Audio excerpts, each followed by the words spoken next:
Okay, hi everybody, welcome. I'm really glad that you're here.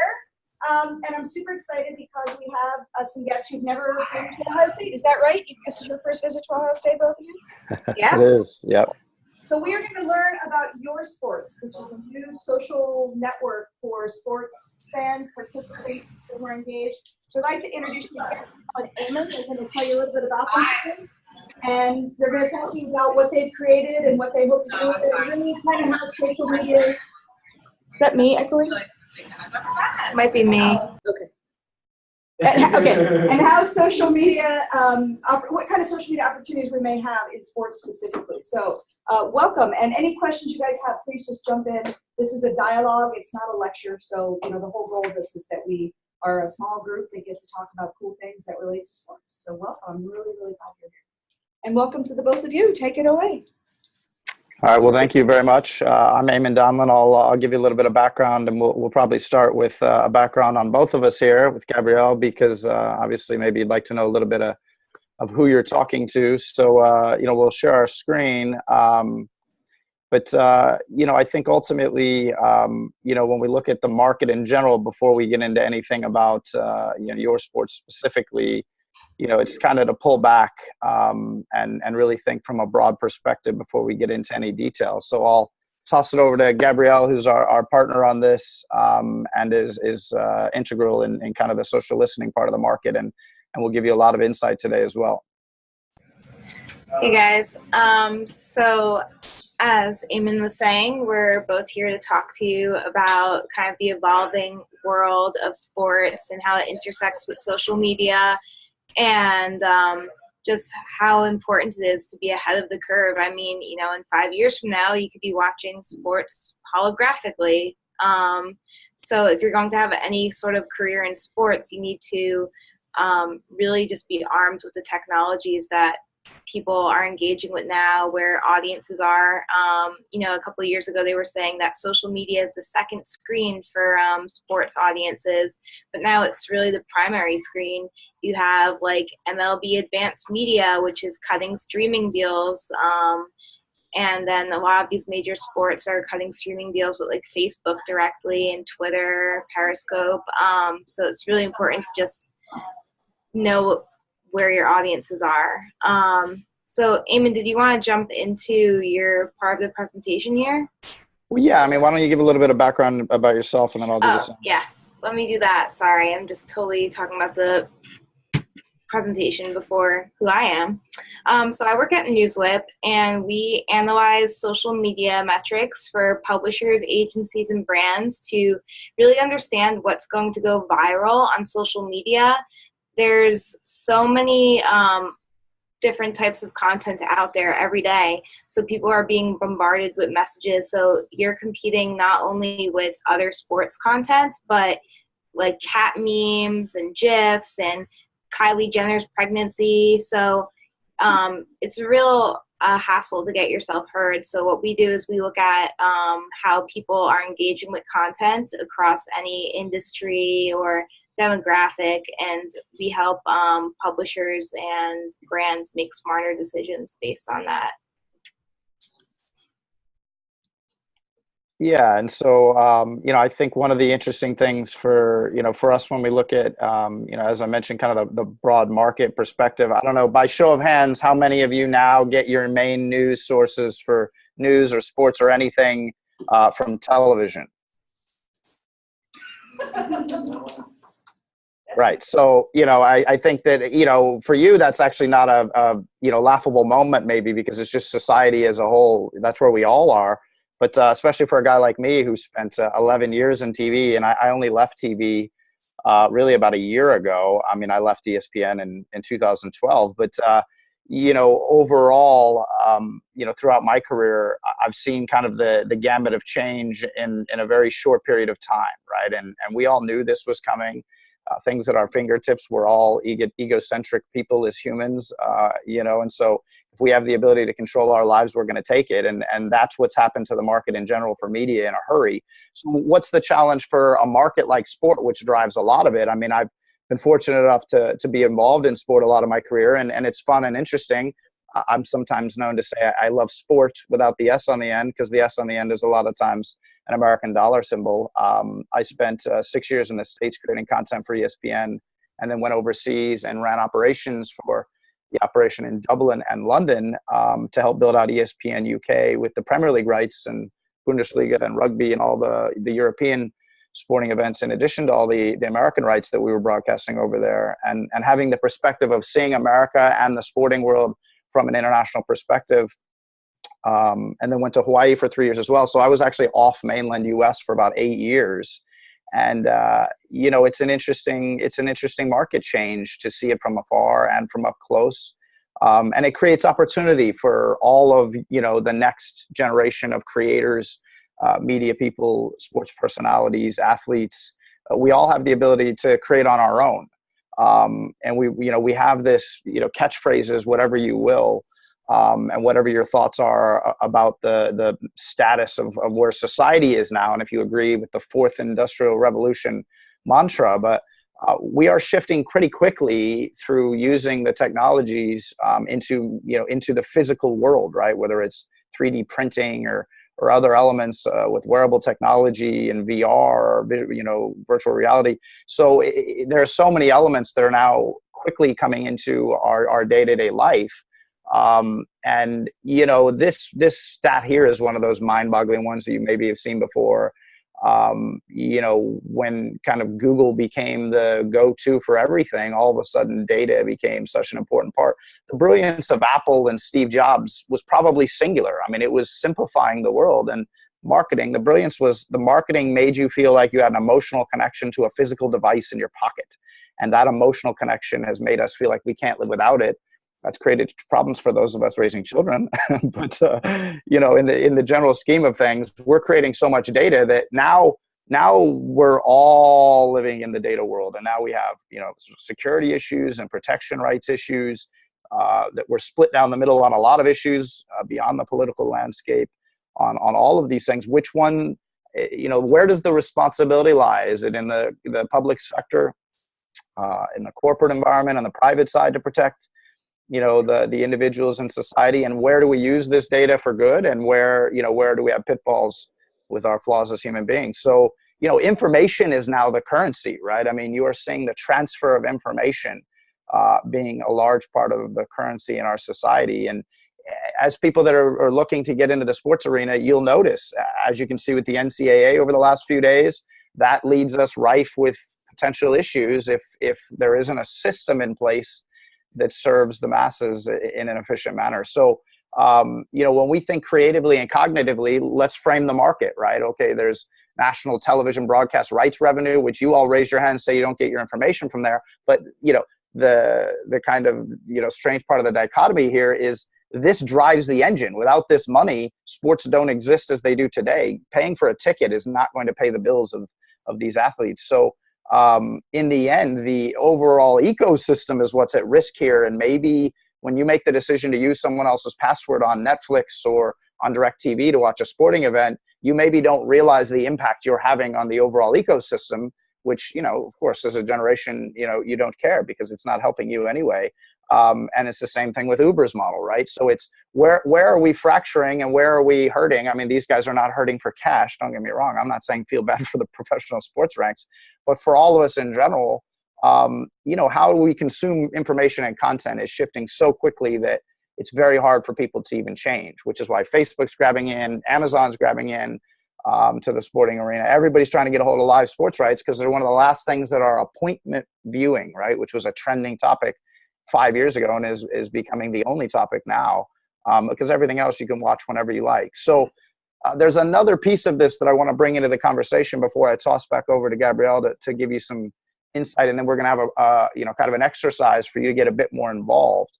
But as I kind of stop before I get into esports, are there any thoughts or questions on kind of the overview of the market, as we're moving through these topics? What do you guys think? Are there any surprises for you in what they've been talking about? You're not mute. Tell them how to say people are not mute. Yeah, when it comes to streaming, or it said the TV deals, does that count, say, MLB.TV, and all that stuff. The watching of Sunday Ticket online, maybe, does that count in that realm too? Yeah. So, I mean, when you think about revenues, right, that's the all encompassing. So the 13 billion includes everything, but kind of to your point, I mean, BAMTech, as it's called, is becoming a, kind of a behemoth because of the parties involved. I mean, hopefully you're aware, maybe you're not. ESPN is a Disney owned company, and they are going their own way. Right. So as a consumer, they're trying to corner enough of the market through their participation with BAMTech, through sport with ESPN, and then their own Disney products. But they're almost going to end up competing directly with Netflix. And so they're going to keep this market fractured longer than it might. Aggregation is still better for the user, right? So even if you think you want to choose the only 5 channels you want to watch, then you get 5 channels for $100, or you get 100 channels for $100. I mean, it's still aggregation cost-wise in the distribution of content. Maybe not the choice of content, but the distribution of content is still at a cost that is not really at a point where it can be lowered to reach the demands of a local user with a single device that just wants to choose 5 things to watch. So the market's going to remain fractured for a while because of things like BAMTech and Disney and MLB kind of keeping their own lane. I mean, I'm negotiating with the NBA, Pac-12 Network, Rugby Channel, all of these organizations. They have their own streaming products, and then rights agreements attached to that. They're going to be staggered in years. ESPN signed some deals to 2032. So everybody's trying to hold on to what the legacy kind of model created. Unfortunately, the public doesn't care and isn't falling in line with that model. But it's not shifting as quickly as it seems like it is financially, because the big guys that have all the money are the ones creating most of the products, or they're buying up the ones like Amazon bought Switch for $900 million well before everybody else realized how big it was going to be. So I think that, when you look at kind of the market, and I guess I'll use that as a segue into the next phase. I mean, realistically, what is esports and how much does it play a sport? Does anybody in the room feel like it's a real sport? I do. And what are your opinions on people that treat it differently? Because as an organization, I'm treating it the same as traditional sport. We have a huge debate here. We just had, because we wanted to include it in sports and society, and half the people were like, it's not a sport. Like, we have to draw the line at things that require physical activity, and that people watch other people do physical activity. I'm like, you just defined it. Like, that's exactly what it is. So I'm curious what pushback you're having, because it seems like a basic argument that it's hard to combat. Well, I'd like to hear some more thoughts from the group. I'll give, I'm dealing with the market of esports directly, so I definitely have some thoughts, but I'd love to hear what the students are thinking and what everybody's thoughts are on esports in general. My personal thing with that is, like, I have a friend, one of my best friends is a big Overwatch guy, and so the new Overwatch League is coming out, and he's trying to tell me, and I'm not much of an elite guy myself, but he's like, people are getting like big contracts to play, or like he's like, there's a guy who streams just to everybody on Twitch who makes like $500,000 a year, and so if we're gonna base, like, if gaming is a real sport based off of money, there's so much money going into esports. There are arenas being built and tournaments being held at big time arenas, and it's not like these guys just show up. They actually have to practice 8, 10, 12 hours a day to master their craft in order to do it. So I personally think it's a sport, but I also understand the whole, it's just they're moving their thumbs, so how can it actually really be qualified as a sport? Well, I mean, if you're a masseuse, like, literally there are people being brought in to massage hands. I mean, it's actually comical in some areas. What any other thoughts from the room before we talk about the generalities? I think one of there's a skill cap for it. So, I mean, obviously we're a lot better than the average player. So I think that can compare to like premier athletes in the NFL or NBA. Not everybody can do it. So it's obviously a professional scenario. Well, it's interesting you say that. I mean, everybody has their own, we've heard 2 or 3, even right in this conversation, of definition of sport, right? And we've had the golf argument for a long time as well in generations past. The NFL for the Super Bowl gets 112 million or whatever, so we've left that out. But somebody said money, right? I mean, ultimately the consumer is driving this, and when you look at a number like $1 billion, which is where this market is headed, I have never seen in my life. Hopefully, I'm not the oldest in the room, but I've never seen in my life a market where the traditional companies that are running and the leagues that are running the industry are asking for a union. I don't know if you can find a market where that's happened, but there is so much chaos in such a short period of time that actually the top end owners would like to see a union from the players. And that's how scattered the market is, but how much potential there is in the market. And, there's a lot of pretenders jumping in. So it's hard to weed through. Miami of Ohio actually has a pretty progressive program. So I'm working with, Dr. Platt over there because they have some really creative ideas on how to integrate the university ranks. But let's be honest, a lot of the pro players are retired by the time they get to the university ranks. So it's more like tennis in a comparison to traditional sport. Well, now that's even changed over the last 10 years, but you used to age 20 would be the oldest. So you have a younger group, which makes it a challenge for organized structure at times. And then you have a lot of people trying to get involved. Gabrielle, what's NewsWhip's take on the esports market and from a data perspective? Is there any insight that you guys have? I'd have to look at it right now, but we've seen it take off pretty well in terms of there's been stories about actually we're doing a post about this next week specifically on Blizzard, which I know owns Overwatch, correct? Right? Yes. Okay. So we're doing a article next week on how Blizzard is leveraging content to really build out these viral audiences. They're producing stuff for YouTube. They've written 23 books, I think, for World of Warcraft. So they're really acting like a publisher, and they're really just keeping this hype going. And that's actually one of the things I'm going to talk about is how published brands and sports act like publishers, and that they tell a very successful, engaging story, whether it's, Steph Curry's rise to being the hero of the NBA, or how WWE has good guys and bad guys. So it's something that we're seeing gaming companies do more and more of too. I can't speak to the revenue, but I can speak to it. It's definitely going off really virally and social. Well, look, PewDiePie it became the biggest YouTuber of all time, voicing over video games, right? There's an entire generation of people that don't even understand what that is or how it's occurred. And he was the top grosser. I think he was making $4 million a year or whatever. So there's a market here. We could argue for quite some time on the sport aspect of it. But realistically, right, what we're talking about is a market that's shifted, right? People now have access to everything they want.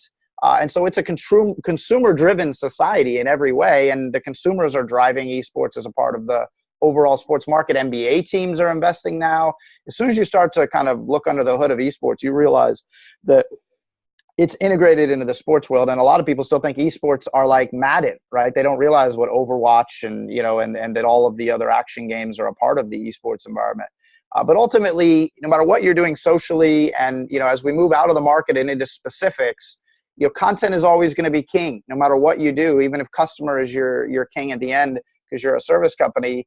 And now building community and engagement is no longer about that. It's around data, right? How can I specifically reach a targeted market, be mobile first in a lot of ways, and finding brand alignments? As you can see, I stole this slide from our own deck. But, basically, brand aligning yourselves in creative ways. And we'll talk about, the catchphrases and how to be more genuine in a little bit. But I'll move over to Gabrielle as she kind of talks specifics in the market. Our job at YourSports is to consolidate the sports world. And I'll tell you a little bit about what YourSports is at the end if there's time.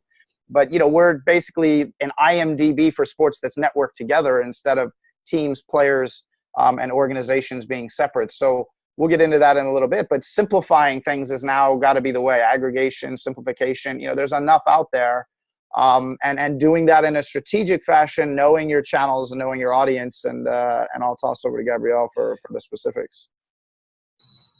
Great. Let me just share my screen with you guys. Let me see. This one. Okay. I was actually just looking at trying to see what some of the top stories were in gaming. We just look at what this is, but we'll look at that later. Anyway, so let me just jump on here.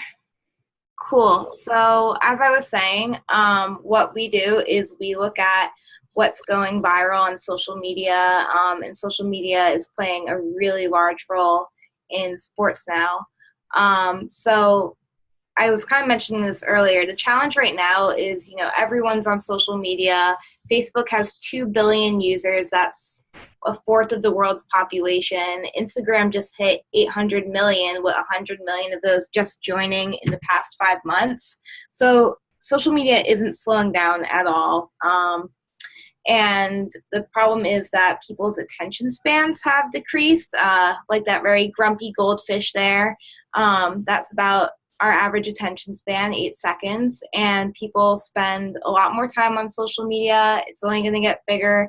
And like we said before, just the amount of content that's out there is crazy. There were almost 5 billion pieces of content shared in 2013, and now 4 years later, we can only imagine what this number is. So people are liking, sharing, commenting, uploading videos. So the challenge is, how can you cut through that noise if you're working, on the social media team of a Major League Baseball team, or if you're a sports journalist, or if you're working at Reebok? How can you cut through that? So for us, we are looking at the social data. So we're trying to see, okay, well, what are people engaging with? When have they started to get excited about the Super Bowl in the past? Is it, closer to the end of the season, or is it way before? And you can also look at what's working, so you know how you're reaching the right audience at the right time in the right way. And then just to show you how big some of these numbers are on social media, I looked at 5 sports finals for 2016.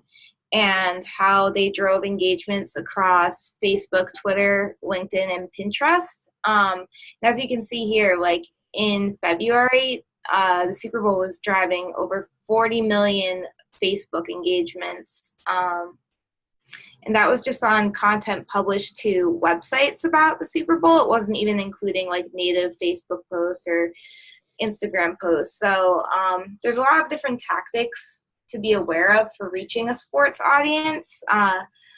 For sports, you already have a product because you have the visuals, and social media is all about visuals now. And so you can do videos, you can do photos, and you're already going to engage with people. So we were looking at Bleacher Report, and we saw that videos and photos on its Facebook page drive an average of 15,000 engagements per post. Meanwhile, links are driving a little bit more, over a third than that. So you really want to be visual for sports. And then, like I was saying earlier, so with Blizzard doing all these YouTube videos and books, they've really created a story. And this is something that the WWE has really capitalized on. There's good guys, there's bad guys. And also what they do is they talk about what the team is like and what the people are like outside of the game.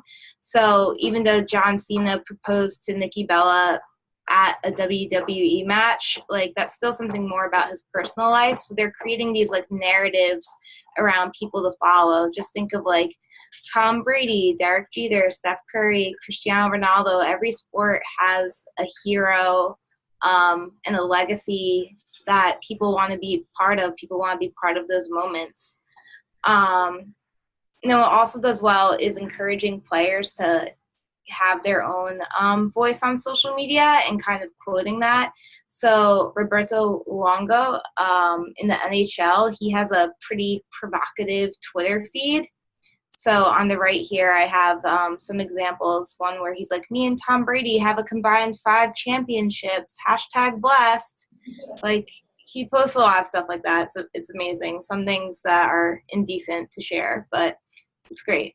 And yeah, then at the top here, I have a Instagram post from the Cubs. So, the Cubs were cursed, allegedly. probably. And so that was a great narrative and a great story leading up to their win on social media. And, you know, there were people who were like 90-year-old fans being like, the Cubs finally won. I can die happily now. So it's just great to have a story. And that works for brands as well, crafting some sort of narrative. Another great way to engage with people on social media is going behind the scenes, things like locker room celebrations, showing trainings, inside peeks. So people want a direct relationship now with whatever they're seeing. So like, it doesn't matter if it's a publisher, a sports team, or a brand. They don't want to be talked at. They want to be talked to and have a connection with the content they're consuming. So right here, I showed a behind-the-scenes video Manchester United posted, and then Bleacher Report Football followed someone around for transfer deadline day at Sheffield United. So it's really cool. People want to see those inside scoops. And it goes back to the whole storytelling element. It really personifies a team as being more than just little people running on a screen or stats. And then another tactic is transparency. And so this works for publishers, teams, and brands that kind of want to have an opinion about this stuff. So passionate fans want to know everything that their team is up to, and if there's an injury, if there's a possible transfer or something, they just want to know, and that's empowering them to be like brand ambassadors and keep sharing that knowledge on. But now, since the end of 2016, it's also gotten very political. Current events have seeped into like everything, fashion, tech, brands, and so sports audiences are already revved up enough about their team, but adding politics into it can have a positive or negative social media effect. It can be very positive to show fans that you're aligned with their beliefs, but it's just something to be aware of. And then I think this is my last tactic here is, so what I was saying is that social media really breaks down barriers and walls, and fans want to feel that they're part of the team's journey. So on social media, it's great to like bring fans into the experience.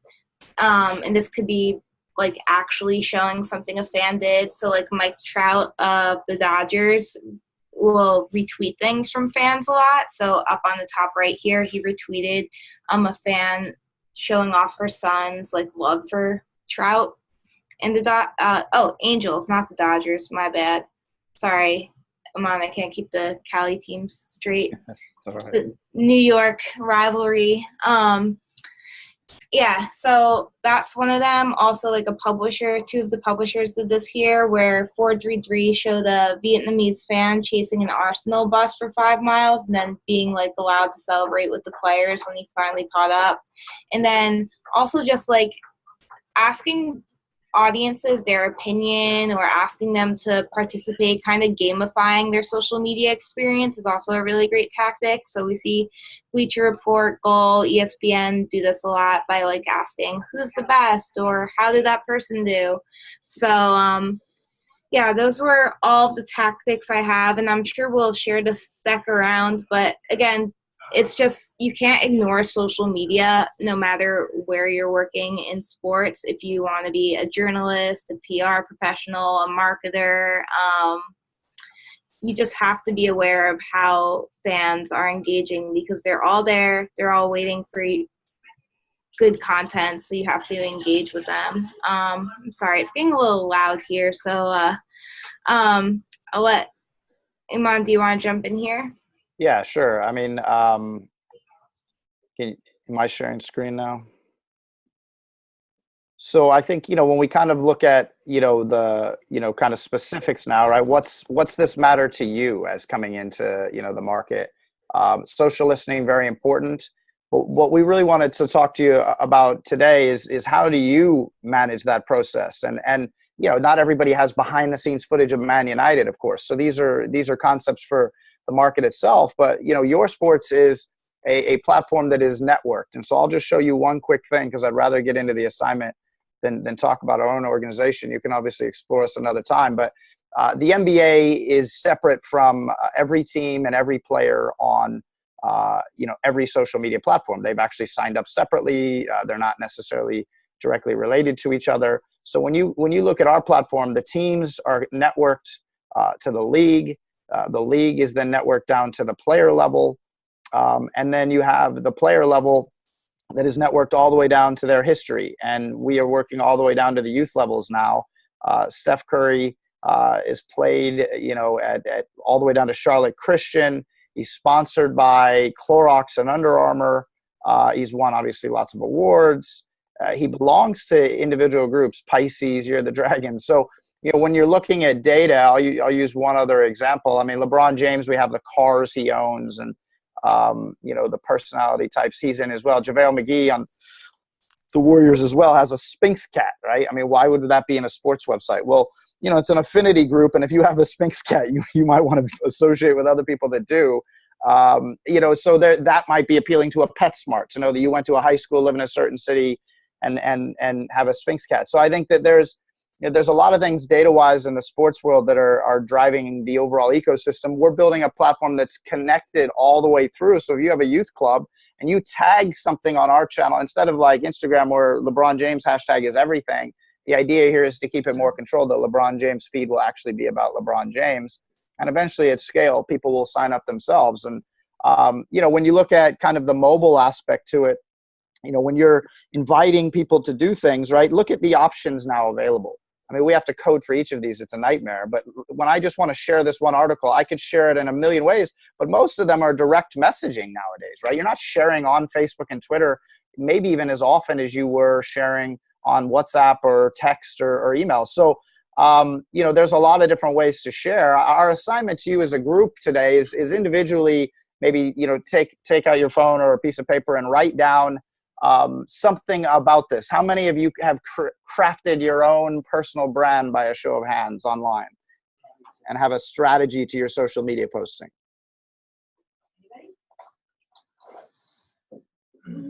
Right. So I think that, what we're talking about here is this is the worst phrasing in the market. And this is something that is happening all over the place. How do you craft your personal brand?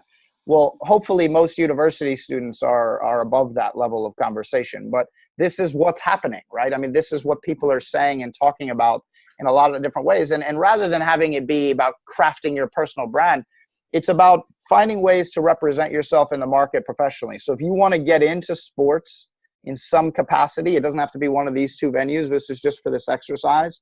But what we're saying for this exercise is pick one of these, pick either sports marketing or sports journalism.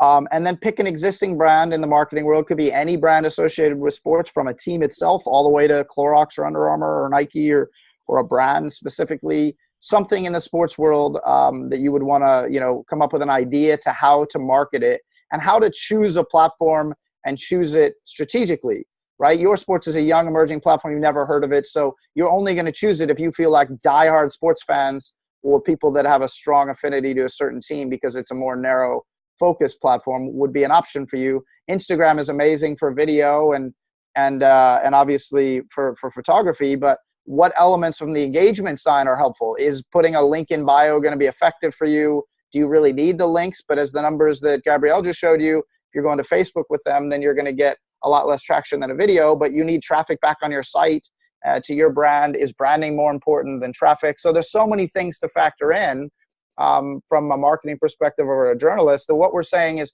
a great way to figure that out for your next role, no matter what type of organization you're going into sports with, is crafting a little bit of your own strategy, knowing your own platform, and really picking, the one. So here's 6 of these. So I'll put the other slide back up, but basically just take a minute or two and say, okay, I'm going to choose 2 of these platforms.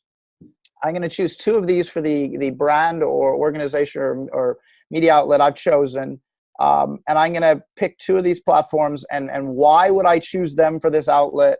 Why is the target audience there? Why does the style suit me? And why would I go about that? And then you'll begin to think about that from a personal perspective, and maybe you'll even think, well, maybe I should use, LinkedIn for this, or Twitter for this, and then all my personal stuff will stay on Instagram and Snap, or whatever, because it's still setting yourself up for your next phase, because people look at social media at every hire that they make. I look at everybody's social platform when I'm hiring them, whether it's because I want them to be able to use it, or if I just want to know what kind of responsibility levels they have in their personal lives, and if they're trustworthy. So just take a minute, write these things down, or have a think about it. And then we'll share thoughts as a group.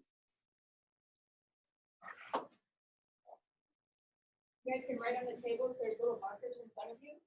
You're welcome to jot some notes down. Maybe compare some notes. It's amazing. And write on the table.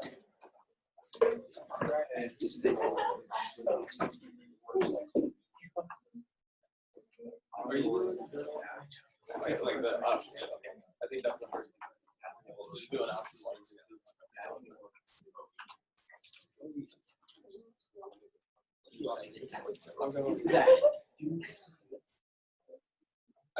Excuse me?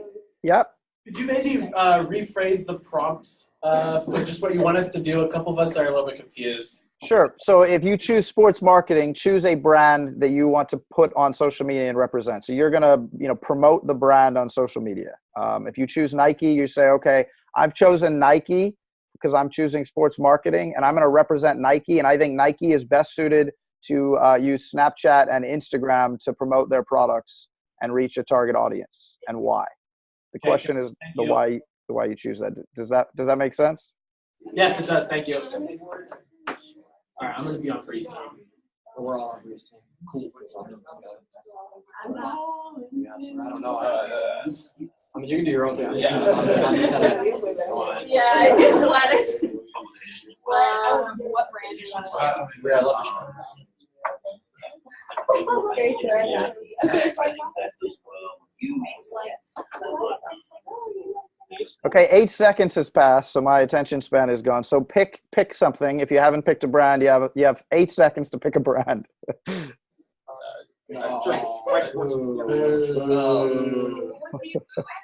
put Nike down and they're like,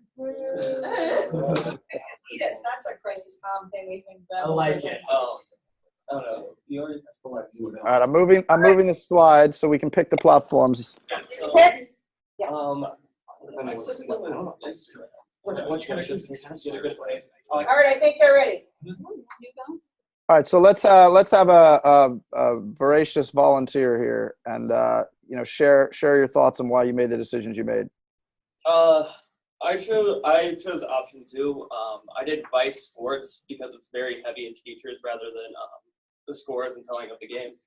And I picked Instagram because I think you get a good picture and then you get that link on with it. I think everything works out nice.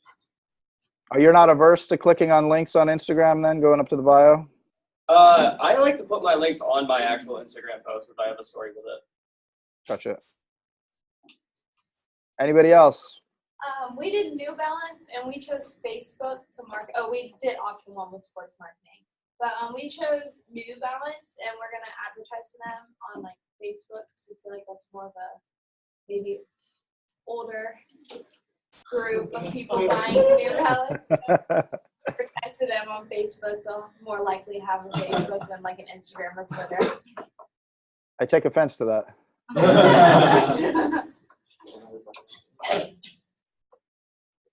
One more. I chose Nike. It was easy. It was easy. Because NFL and NBA are my favorite leagues.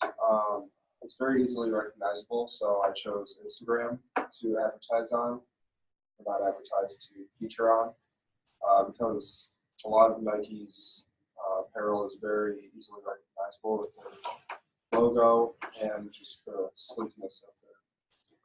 Nice. Time check, Nicole. Where are we? Are we 2 minutes till done? Where are we time? She just stepped out of the room, actually. Okay, so you can leave now. I think when we wrap that into your personal perspective, right? I mean, what we're saying now is that you could do this now. Some of you are, it sounds like, But you could pick a lane that's going to represent the career you want to take on, even if you don't know what you want to be, but you want to be in sport. 25% of your content could be about sports marketing, business of sport. When I left my last job, it was Irish TV. I was a vice president there, all Irish stuff, some sport, but I wanted to get back into sports. So I just littered LinkedIn with the business of sports for 6 months while I was trying not to get a job because I didn't want to work. But ultimately, 6 months of postings, people hit me for the last 4 months. They're like, you joined a sports company and you stopped posting about the business of sports on LinkedIn. You're killing me. I'm like, well, come over to my platform and follow me there, obviously. But, I had crafted an audience around sport and business as somebody to follow that had that information because I had time on my hands.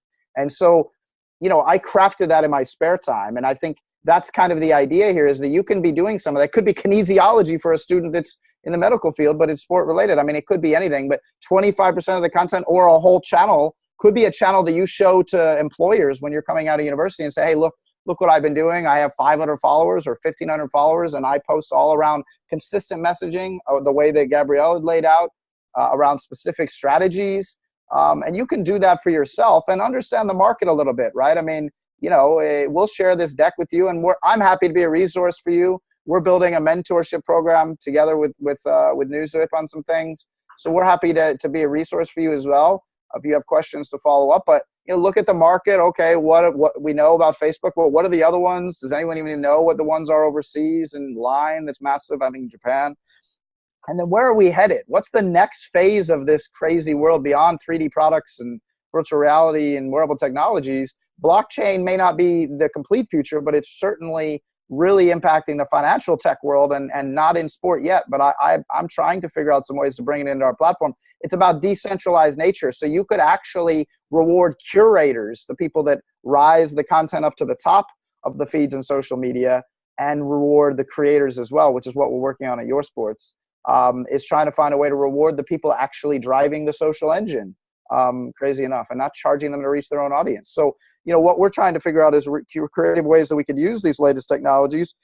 And, let's be realistic. Don't forget about the sports market in America being a small portion of the world. I mean, football rules the world, and I'm not talking about American football, right? I mean, soccer is the dominant force no matter what. And, it's obviously number one, but number two is easily cricket, participatory, sports in the world.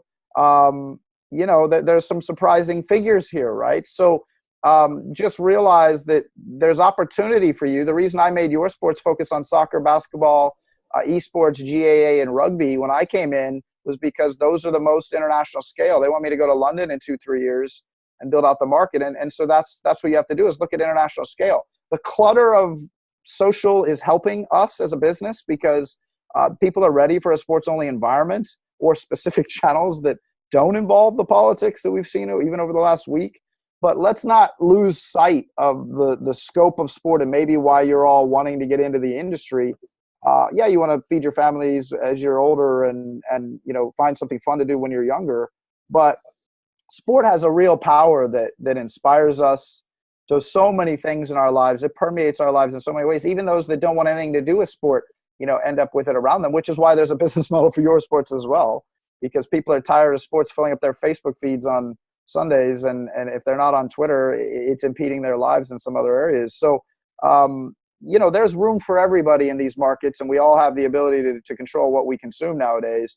But let's not just sit and reinforce our own preconceived notions all day long either. Let's think for ourselves, use sport as a vehicle to change and integrating with society in a positive way. And the line here that grabs me is sport can create hope where once there was only despair. And we've seen it heal this nation at times as well. And so I think the overall scope is, how can you personally, think about the market in general, what that means for you as a person and how you fit into that market, and how you want to contribute to the overall messaging and the narrative about your generation. You help control that every day. I didn't have that opportunity. I'm not that old. I'm 37. I have a 3-year-old and another one on the way.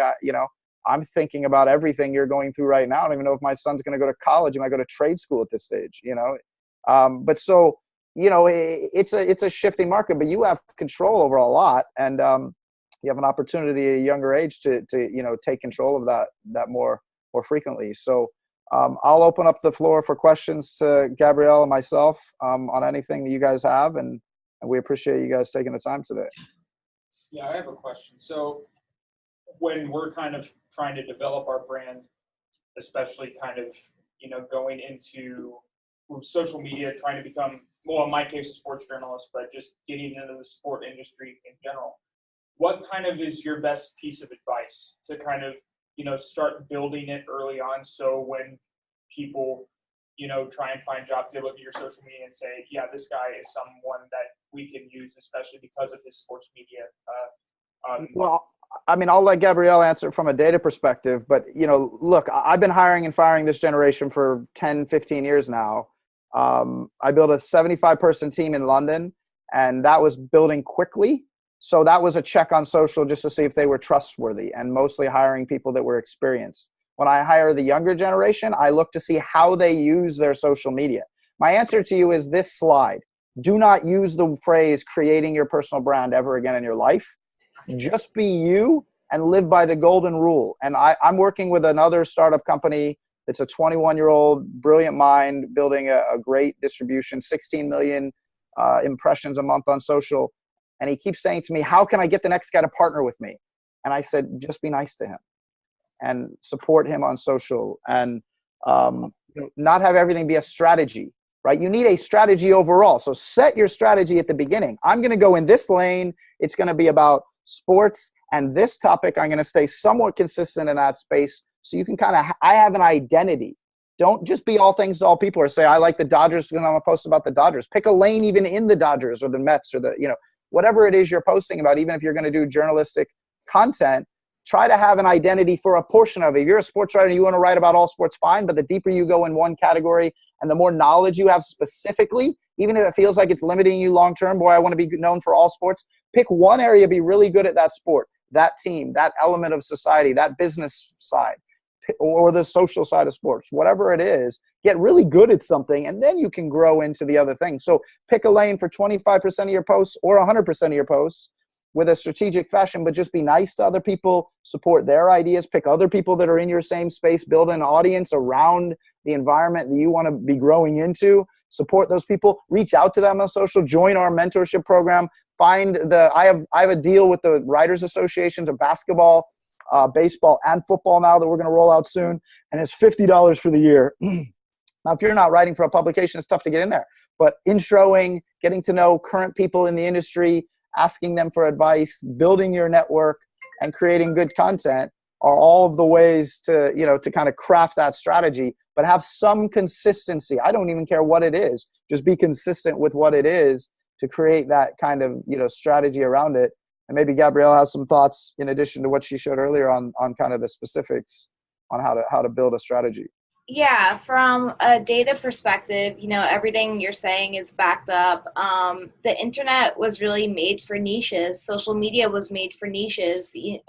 Taking a really specific avenue and just going after a very impassioned audience, which with sports, you already have an advantage just because the passion is already there. You're going to succeed a lot more on social. You don't want to be everything to everyone. And what we're actually seeing a lot of publishers and brands do, this is really only for big publishers and big brands that already have a very established audience, is they're starting to break out into niche Facebook or niche Instagram accounts like so now This News, which is a very successful native Facebook publisher, they now have Now This Politics. They have one just for cannabis, actually.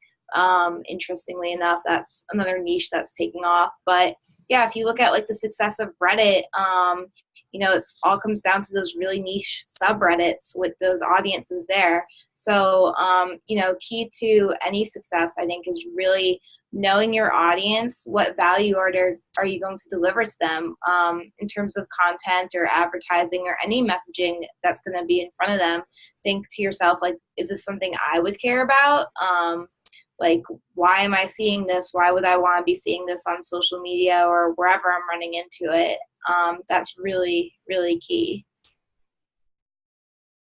Any other questions? Other questions, guys? Yeah. What does YourSports have to do with blockchain? How is it related to it? I know you mentioned it. Sorry, you said what does YourSports have to do with blockchain? Was that the question? Yes. Well, right now, nothing. I mean, on the surface for what you can see. Behind the scenes, what we are analyzing is, has anybody in the room ever heard of Steemit? Okay. So Steemit was like the first blockchain-built social media platform. And what it is what we're talking about. So you create content in the world, and yet you got to pay Facebook to reach your own audience. Twitter doesn't give you anything. Instagram or Twitter, you want to create a revenue stream, you got to really get DMs and then a PayPal transaction or trust an agency. There's not an ecosystem that allows you to transact and make money off your content directly, unless you're in a lot of different ways, going to a lot of different platforms. So you have to build a pretty wide array. We're looking to build a single ecosystem where you can post the content, get money for it, and the curators as well. So everybody that votes it up, that's how blockchain works. It's decentralized. So think about it as like a bank ledger. So you have a bank, and the only reason I'm willing to give you money is because I know you have a bank account, and then I transfer it to you to your bank account, right? So this blockchain structure takes the bank out of the equation and has a person that sits in there, a developer coding, let's say in Bitcoin world, or this is their own cryptocurrency in this platform. And so when that transaction goes up that ledger, I say, I'm going to send you money.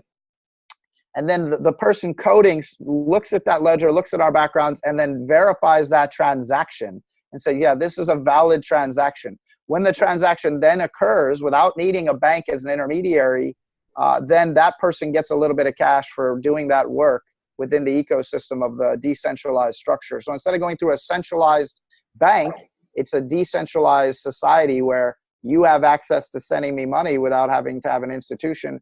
Somebody else helps make sure that transaction is safe and verifiable, and they get paid in order to do that work as well as a percentage, and therefore the entire ecosystem runs itself. And so it's being tested. Steemit's controversial because they also have their own cryptocurrency instead of adopting Bitcoin or other currencies that are establishing themselves a little more in the market now, which are still very volatile anyway. It's an option for you to earn credit. We're going to roll out a first phase in gamification to answer your question. So whether we build it on blockchain or not is what we're deciding right now. We're negotiating with companies. We're in discussions, figuring out our development team. Do we build all this on top of blockchain? Do we build a part of it, or do we avoid it for now? Is it too early in the market? And so it doesn't mean you have to go into cryptocurrency, and you don't have to use blockchain to have a decentralized structure. So it's a concept more than anything, but the financial tech world is exploding with blockchain. And Dublin's kind of like the Silicon Valley for Europe. I lived over there for a few years, and it's really big in Dublin and London right now in the banking industry, and of course in Manhattan and out here in the Valley. So if you're in front of an investor and you've got a real blockchain pitch, then people are going to listen to you and hear you out. But there's risk involved with everything that's early stage, and it can smart contracts are the next phase of it, and there's other research you could do around it. But Steemit's a good example for you to understand it. Where you get rewarded for creating content or for helping to curate it and highlight the top content. I don't really want an algorithm running YourSports. I'd rather the people tell us what's important and drive it, but I need mass audience to do that at scale. My product's not quite where it needs to be yet, so we're building slowly, and we're not really marketing yet until we have more partnerships in place. We're negotiating with a lot of companies to build those partnerships before we push into the market heavy, because something like blockchain needs scale. It needs audience to make it successful. I have a question. This is more just a general and social media question, but what do you think the ramifications might be, or the changes that might happen if Twitter possibly ends up moving to 280 characters? That might change the way people the way like teams use Twitter, or just general thoughts on that possible change. I mean, to me, and maybe Gabrielle will speak differently because she's more kind of entrenched in the data side. It's inconsequential to me. I hope that it will clean up a few of the grammatical issues that we have, because people will slow down for 5 seconds instead of 2 seconds to actually illustrate a thought. I hope it will encourage less reactionary news and less apologies within the media world.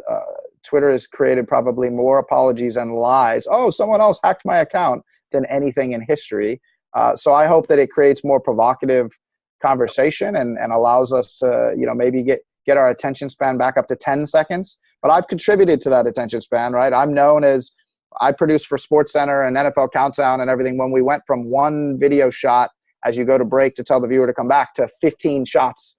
The MTV generation, we were called, and ESPN was a big contributor to that. So we've contributed to the short attention span that led into this social world. But I'm hopeful it will create a little bit more pause for the industry of sport and lessen some of the challenges of 3 posts to address a really serious topic that just feels fractured and isn't really well thought out. I like Jack's concept behind it. I don't see it as a big game changer in any way, but it might hurt Twitter massively. They might not realize that by just becoming like every other platform that they're losing some of their own niche, and they haven't grown in 2 years. So most of the creators I talk to, like I talked to guys, I met 19-year-old and a 20-year-old this week that have 8 million followers across Instagram, aren't going to college because they built a business. And they said to me, I wouldn't touch Twitter if you made me. These guys are progressively pushing the market, and they're looking at 5 years from now, and they're just struggling to see how that platform's going to grow. They've tried, and that doesn't mean they're dead. But if you go IPO, you're exposed to the world, and Snap is feeling that pressure right now as well. This generation is growing, and you're not going to have time to sit on your Snapchat for as long as you did 3 years ago. In about 6 months to 2 years, depending on who you are, and you're already that way where you are, especially at an esteemed university like the one you're at. So, that's the next generation might not want Snap; they might want the newest thing. So, that model was, an interesting one, and we'll see what happens with it. But Twitter's trying; at least they're trying. Yeah, I'd say it's definitely like too early days to tell.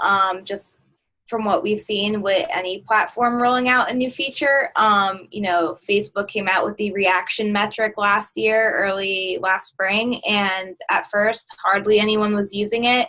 And now we're seeing it make up a larger percentage of usage versus a like. And same with Instagram stories. Like, all of these things take a little time to see if they're going to be successful or impactful. With Twitter, this is the first time they're changing the game like this. So a lot of people have very learned behaviors, so we'll have to see if it makes an impact. But it seems from what we're seeing that much like how cell phones started by getting smaller and smaller and smaller, and then the iPhone, and now they're all getting bigger again, it seems like with social content, we're starting to see a growth in duration for like Facebook video, social video in general, like videos getting longer, like people are willing to engage more with longer content, and we see Facebook's releasing Facebook Watch, things like that. So maybe content is going to start skewing longer in general, but this is just speculation. So we're really just going to have to wait and see what the data is pointing to. Yeah, and I'll even go further and say I think it's more than speculation. I mean, look, the social media generation that we're all a part of, it was fun and trendy for a while, but now we're all growing up and using these things for business and our real lives, instead of just catching on to a trend or a fad. And so, we need more detailed information. We needed to get back to being more in depth. Our newspapers are going away. All of our mediums are now struggling to be validated as not fake news. I mean, all these things that are happening, we need to take more time with everything that we're doing as a society. And it's good to see one of the organizations that created some of that to make a change like this, because it shows that Twitter is growing up itself. But I'll be honest, everybody that uses Twitter pretty regularly and has an established following, they've stopped using hashtags. I mean, how many posts do you see with hashtags on Twitter? I mean, Twitter created that model, and really Instagram has blown it up. But, people that don't use 30, hashtags on Instagram are probably hurting themselves, but they're doing it for brand strategy and things that happen on Twitter. But then you're not reaching anybody beyond the people that are following you. So, and it's become uncool to use hashtags on Twitter. Maybe this will encourage that a little bit. I'm sure that's part of their thinking. How can we grow the audience within our platform and beyond it? All right. Thank you so much. This was awesome.